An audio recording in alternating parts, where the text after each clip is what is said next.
Muito obrigado, Sr. Presidente. Senhoras e senhores deputados, os recambulescos acontecimentos ocorridos no Ministério das Infraestruturas na noite de 26 de abril e os desenvolvimentos dele decorrente são dignos de figurar em qualquer comédia policial de segunda categoria, mas não são dignos da conduta de um governo que se preze.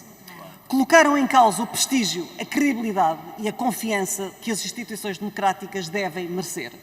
Abalaram o respeito devido aos órgãos de soberania, transmitindo a mensagem aos cidadãos que nos ministérios acontecem autênticas cowboyadas. Já diz o velho adágio que quem quer respeito dá-se a ele e este governo não se tem dado ao respeito. É neste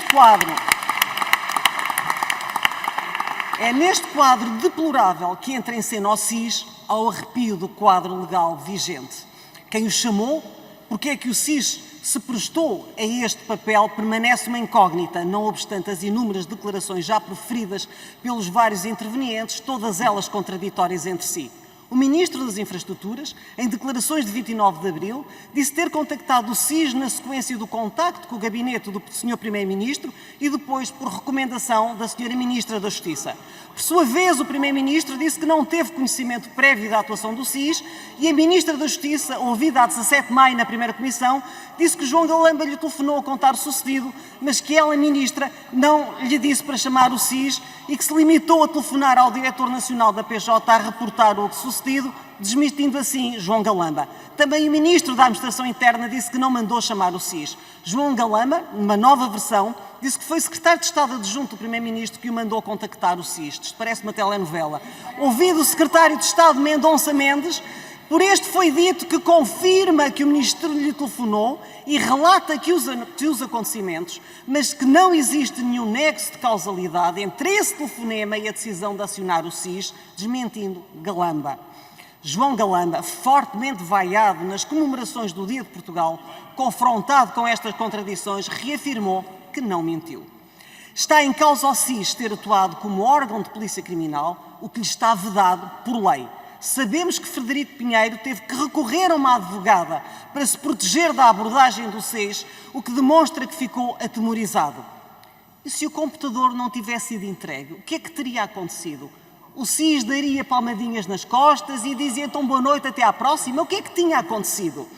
Vista a legislação atinente aos serviços de informação, é evidente que não há nenhum fundamento legal para a apreensão, porque foi disto que se tratou, de uma apreensão do computador. João Galamba é um peso morto no governo, mas que tem o aval pessoal do Primeiro-Ministro, que se atravessou diretamente nesta escolha logo a quando da sua nomeação. António Costa sabe que a queda de Galamba o responsabiliza e não quer assumir essa responsabilidade. Acresce a vontade de afrontar o Sr. Presidente da República numa atitude de desconsideração e desrespeito institucional que põe em causa o regular relacionamento institucional. As sucessivas versões e contradições sobre quem chamou ou mandou chamar o SIS mostram o padrão de comportamento deste governo. Um governo incapaz de falar a verdade aos portugueses, que desperdiça as oportunidades para o fazer e que impede a descoberta da verdade. Um governo que não tem a dimensão e o sentido de Estado para salvaguardar o prestígio e a credibilidade dos serviços de informações, serviços de grande sensibilidade política pelo papel que desempenham na produção de informações e não na apreensão de computadores, para a defesa do Estado e que não podem atuar nunca como uma polícia e, em caso algum, como uma polícia privada do governo. Termino dizendo que nem as palavras nem os documentos que nos foram repetidos pelo Primeiro-Ministro são esclarecedores. O governo prefere a opacidade e a desresponsabilização.